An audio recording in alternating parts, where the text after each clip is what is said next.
When my brother told me his best friend was coming to stay for a few weeks, I didn't think much of it. Ryan was always surrounded by people, teammates, co-workers, friends who drifted in and out of our house like the tide. I was used to it. But when Caleb Johnson stepped through the front door, something shifted, quietly, almost imperceptibly, like a change in the air before rain. Caleb wasn't loud or overconfident the way Ryan's other friends tended to be. He carried himself with an easy calm, a kind of warmth that filled the space around him without demanding attention. His smile was genuine, his laughter unforced, and when he greeted me, his handshake lingered just a second longer than politeness required. That brief moment stuck with me, though I couldn't explain why. Our family's house sat on the edge of town, an old place with wide windows and wooden floors that creaked at night. Ryan had moved back home after college, and I was still figuring out what to do with my life. I worked odd hours at a local design studio and spent most evenings reading or sketching in my room. Ryan's return had filled the house with noise again, but Caleb's arrival added something else, something subtler, harder to name. At dinner that first night, I mostly listened while Ryan and Caleb traded stories about their college days, long road trips, late-night games, and mistakes they laughed about now.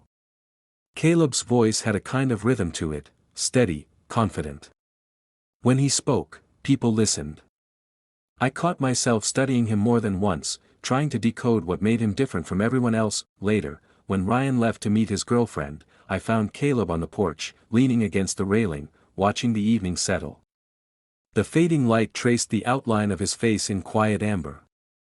I joined him, unsure what to say. Peaceful out here, he said, eyes on the horizon. Yeah. I guess it's one of the few things that hasn't changed. He smiled, slow and thoughtful. Ryan used to talk about this porch all the time. Said you'd spend hours out here when things got noisy inside. I hadn't known that my brother talked about me to anyone, much less remembered small things like that. He did. Yeah. He said you're the thinker in the family. I laughed softly, surprised. That's one word for it. The conversation lingered, easy but edged with something deeper. Caleb asked about my work, my hobbies, what I liked to draw. There was no judgment in his tone, no casual superiority. Just curiosity, the kind that makes you feel seen instead of studied. When I finally went inside, I realized I hadn't felt that kind of comfort with anyone in a long time. Over the next few days, Caleb's presence became part of the rhythm of the house. In the mornings, I'd hear his low voice through the walls, teasing Ryan about something. By noon, they'd be gone, off to the gym or meeting friends. Evenings, though, were quieter. Sometimes Ryan wouldn't come home until late, and Caleb would end up in the kitchen, cooking something simple while I sat at the table sketching. He'd ask about the drawings, and I'd find myself talking more than I usually did. That he listened the way people rarely do, completely, without interruption. When he laughed, it wasn't just polite. It was genuine, like he actually enjoyed being there.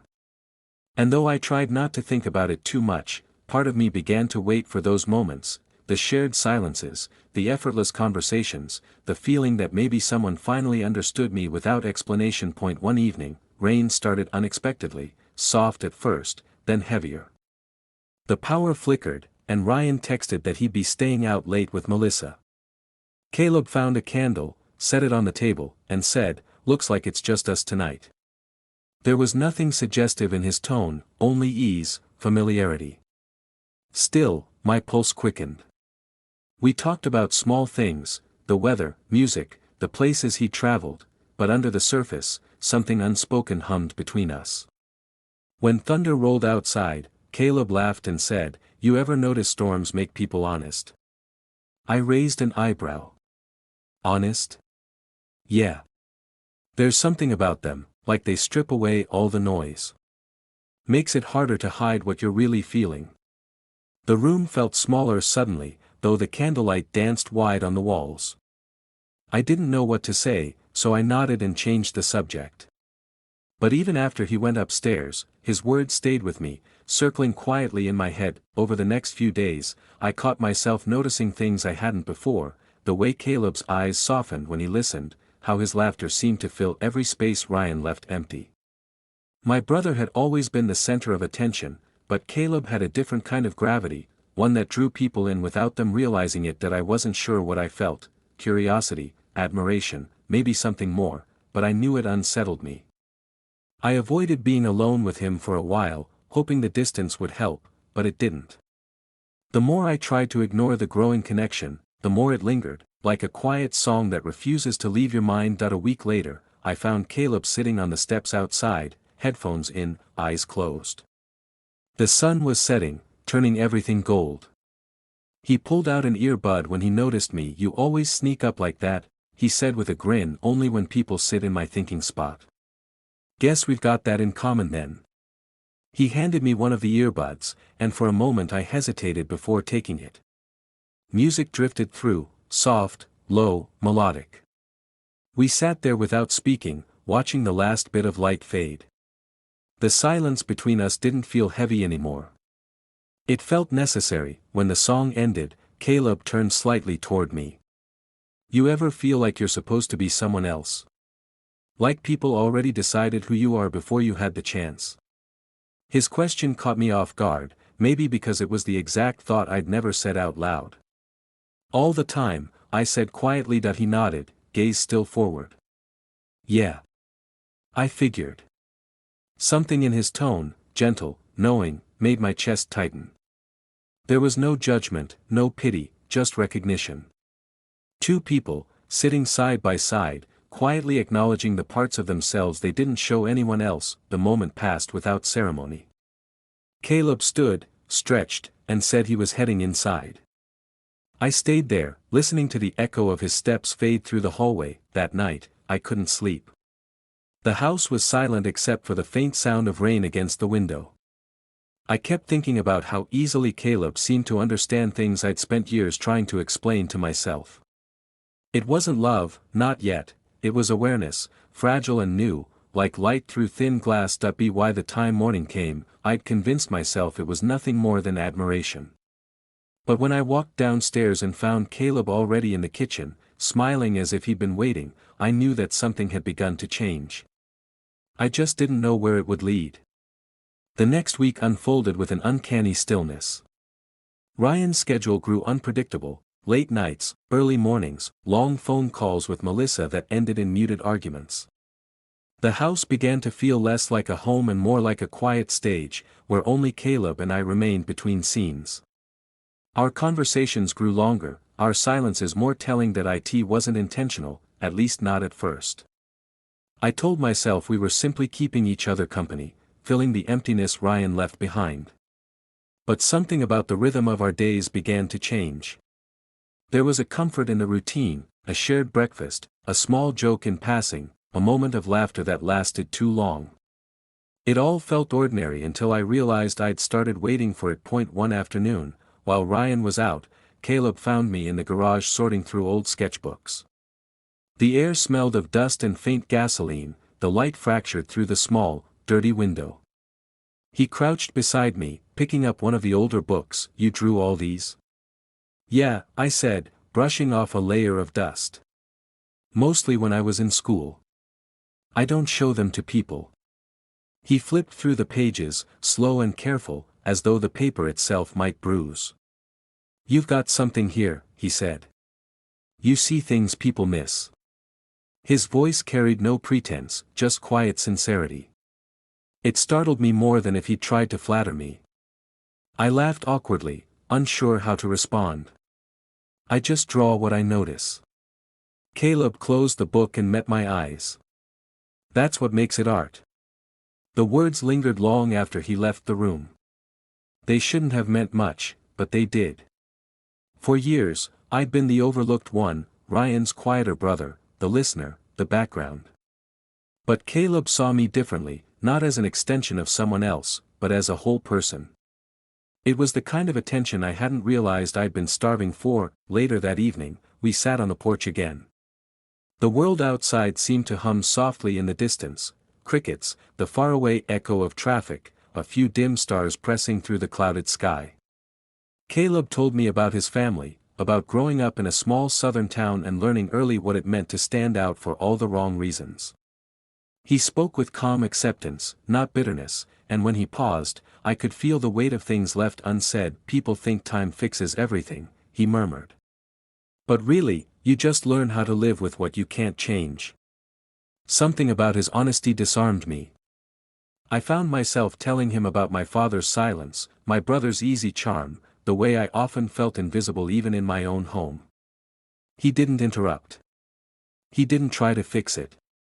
He just listened. When I finished, he said quietly, "You don't give yourself enough credit, Ethan." It was such a simple thing, but the sound of my name in his voice made me feel seen in a way I hadn't expected. After that night, a delicate tension grew between us, something unsaid but deeply present. It wasn't overt, it lived in the pauses, in the half-smiles and quiet glances that lingered too long. Every interaction felt charged with something neither of us dared to name. The following Friday, Ryan invited a few friends over for a backyard barbecue. Music played, laughter filled the air, and the evening light stretched long across the grass. I stayed mostly at the edge, pretending to be busy with the grill, trying to ignore how easily Caleb fit in with everyone else. At one point, Melissa arrived and pulled Ryan aside, whispering something that made his jaw tighten. Caleb noticed, his gaze flicking toward me. "They've been like that a lot lately," he said softly. That I nodded, pretending not to care. "It's not my business." "Maybe not," he said. "But it still affects you." The truth in that stung more than I expected. Ryan's restlessness had a way of spreading, and I could feel it seeping into me too. As the night went on, people drifted away. By the time the backyard had emptied, only Caleb and I remained, sitting in the soft light of the porch bulb. The air smelled faintly of smoke and rain. "You ever think about what makes people loyal?" Caleb asked suddenly. I turned to him. "Loyal? Yeah. What makes someone stay when it'd be easier to leave?" I thought for a moment before answering. "Maybe it's love. Or guilt. Maybe both." He studied me quietly. "And which one keeps you here?" The question hit harder than I expected. I opened my mouth, then closed it again. He didn't press. He just leaned back, exhaling slowly, his gaze drifting toward the shadows. That night, I lay awake replaying that question, over and over. Which one keeps you here? I didn't know anymore. Days passed, but the unease remained. It wasn't just about my brother or his relationship. It was about me, about the way my heart reacted to someone it shouldn't, about the guilt that came before anything even happened. Emotional infidelity doesn't announce itself. It creeps in quietly, disguised as understanding, disguised as warmth. One evening, I came home to find the house empty except for Caleb. He was sitting at the piano in the living room, playing softly, the melody slow and haunting. I didn't even know he could play. I stood in the doorway, watching, not wanting to interrupt. When he looked up and saw me, he smiled faintly. "Didn't mean to wake you," he said. "You didn't." He nodded toward the seat beside him. "Sit for a minute." I did. The notes hung in the air between us, delicate and uncertain. "This song reminds me of when I left home," he said quietly. "I didn't tell anyone where I was going. I just needed space to be myself for a while." I understood that more than I wanted to admit. "Did it help?" He thought for a moment. "Maybe. But sometimes I wonder if I left parts of myself behind." The honesty in his voice was disarming. I wanted to say something reassuring, something true, but all that came out was, "You're not the only one." Our eyes met, and for a long moment, neither of us looked away. The air felt heavier, the silence sharper. There was no movement, no words, only an understanding that we had crossed into something fragile and dangerous. Then, as if realizing it at the same time, Caleb broke the moment with a quiet laugh, the sound low and careful. "We should probably get some sleep," he said, standing up. "Yeah," I managed, though my chest felt tight. He paused at the doorway, looked back once, and said softly, "Good night, Ethan." When he left, the room felt impossibly empty. I sat there for a long time, listening to the echo of the final notes fade into silence. Something had changed again, not in what was said, but in what was understood. And though I told myself I'd forget it by morning, a part of me already knew I wouldn't. The morning after the storm was unnervingly still. The mountains wore a fresh layer of mist, and the air outside the cabin smelled clean, too clean, as though the night before had been washed away. Ethan woke to silence, broken only by the slow crackle of new firewood and the faint sound of water dripping from the roof. His head felt heavy, not from wine, but from everything that had gone unsaid. Caleb stood by the counter, pouring coffee into 2 mugs. His expression was unreadable, calm, almost casual, but something beneath it had changed. His voice when he spoke was soft, careful. "You sleep at all?" Ethan shook his head. "Barely." Caleb handed him a mug. "Yeah. Me neither." They sat across from each other, separated by the narrow table that suddenly felt like a chasm. The quiet wasn't comfortable this time. It was thick, weighted with what they hadn't done but almost had. Ethan stared into his cup, the rising steam blurring his reflection. He wanted to say something, apologize, explain, retreat, but no words fit. Finally, Caleb broke the silence. "We should probably head back before the roads ice over." Ethan nodded, grateful for the practicality of the statement. "Yeah. Let's do that." They packed in silence. Every small sound, the zip of a bag, the creak of the floorboards, the closing of drawers, felt exaggerated, like punctuation in a conversation neither wanted to finish. When Caleb brushed past him to grab his jacket, Ethan's heart jumped despite himself. The nearness hurt more than the distance ever could. Before leaving, Ethan stepped outside for air. The sky was pale, the valley below hidden under slow-moving fog. He closed his eyes, letting the cold bite at his skin. He told himself this would fade, that time and reason would erase the sharpness of what had almost happened. But deep down, he knew it wouldn't. Some moments refused to dissolve. Caleb came out behind him. "You ready?" Ethan nodded without turning around. "Yeah." The drive down the mountain was quiet. The winding roads felt endless, and each curve brought a new kind of tension, the kind that comes from knowing silence is safer than truth.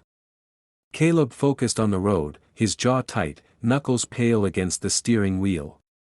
Ethan watched the landscape blur past, trees melting into shades of gray and green. He wanted to say something that could make the air lighter, but everything that came to mind felt dishonest. Halfway down, Caleb finally spoke. "You don't have to hate me for last night." Ethan turned to him. "I don't." Caleb's eyes stayed on the road. "Then what do you feel?" Ethan exhaled slowly. "Confused. Guilty. Maybe both." "About me?" "About everything." Caleb gave a faint nod, almost to himself. "I didn't plan it, you know." "I know." Ethan paused. "That doesn't make it easier." They drove the rest of the way in silence. By the time they reached the highway, the sun had climbed above the trees, melting what little snow remained. The world looked ordinary again, and that felt like a lie. When Caleb dropped him off at his apartment, he didn't kill the engine. Ethan unbuckled his seatbelt but didn't move to leave. For a long moment, they sat in stillness. Caleb broke it first. "Take care of yourself, Ethan." Ethan nodded, his throat tight. "You too." He stepped out, closed the door, and stood on the curb as the truck pulled away. The sound of its tires faded into city noise until it was gone entirely. For the first time in days, Ethan felt utterly alone. Inside, Ryan was home early. He looked up from the couch, smiling with that easy familiarity Ethan had always found comforting. "Hey, you're back sooner than I thought. How was it?" Ethan managed a smile. "Peaceful." Ryan stood, stretching, then crossed over to hug him. "You needed it." Ethan let himself be held, but it felt strange, like fitting into a shape that no longer matched perfectly. Ryan smelled like coffee and cedar soap, the same as always. Nothing had changed here, and that was the problem. As the evening went on, Ryan talked about work, about a project deadline, about weekend plans. Ethan listened, nodding at the right moments, pretending everything was fine. But part of him still lingered in that cabin, by the fire, in the sound of rain, in Caleb's voice whispering truths neither could bear to hold. Later that night, while Ryan slept, Ethan sat by the window with his phone.